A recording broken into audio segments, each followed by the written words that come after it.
Кыргызстанда дин тутуу эркиндиги боюнча мыйзамга өзгөртүүлөр кирет. Ага ылайык мыйзамдын долбоору аймактарда талкуулана баштады. Кыргызстандын дин иштери боюнча мамлекеттик комиссиясы Ош шаарында аталган мыйзам долбоорун талкууга койду. Мыйзамда диний коомчулукка мурункудай тоскоолдуктар жок. Жарандарга эркиндик көбүрөөк каралган.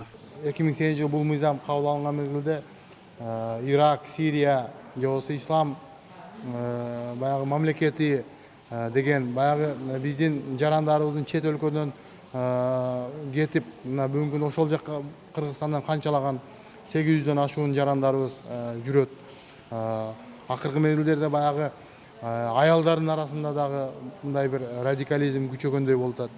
Жаштардын арасында мына ушулардын баардыгы заман талабына жараша бул мыйзам өзгөртүүлөргө душар болуп атат да. Азыркы аракеттеги мыйзам 2008 жылы 31 декабрда кабыл алынган. Убакыттын өтүүсү менен 2014 жылы Коргоо кеңешинде дин тутуу эркиндиги боюнча мыйзамга өзгөртүү сунушталган. Андан соң жумушчу топ түзүлүп, 3 жыл ичинде өзгөртүүлөрдү иштеп чыгып, долбоорун жогорку кеңештин тиешелүү комитеттерине сунуш кылышкан. Парламенттин социалдык маселелер жана коопсуздук боюнча комитеттери долбоорду жактырышкан жана талашуучуларын кайрадан коомчулуктун талкуусуна жиберген. Оштогу талкууга казыяттын жана медреселердин өкүлдөрү келишти. Жалпы жонунан алар өзгөртүлүп жаткан долбоорго макул.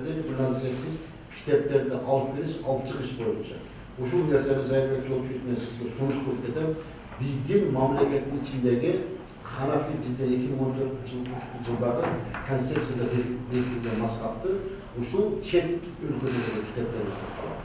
Себеп бүгүн 21 кылым өтө мындайча айтканда техникөлүккө маалы, айрыкча WhatsApp, YouTube'дардан, Instagram, бүт сайттардан окуу менен биргеликте казыларга, муфтилерге, молдолорго мындайча айтканда интернеттин молдолору көбөйүп кетти. Жок, молдеге кечирип коесуз керек. Мисалы балдарды окутууда мисалы жанагы эле жайкы лагерлер болсун, же болбосо медресе окуучулар болсун, ошол ата-эненин макулдугу менен деген атайын баса белгилеп да жазышыптыр.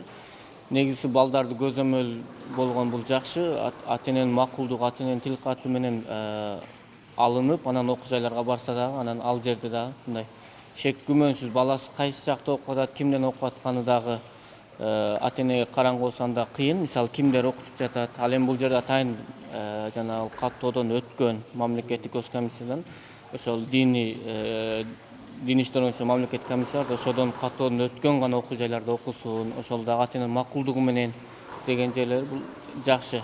Эми алдыда талкуулар башка облустарда да өтүлүүсү күтүлүүдө. Буга чейин мындай талкуу Бишкек шаарында өткөн. Эксперттердин пикиринде мыйзам долбоору бүгүнкү диний кырдаалга жараша сунушталып жатат. Талкуулар өткөн соң мыйзам долбоору кайрадан жогорку кеңештин комитеттерине барат. Арген Нуров, Айкөл Олжобай уулу, Т медиа жаңылыктары.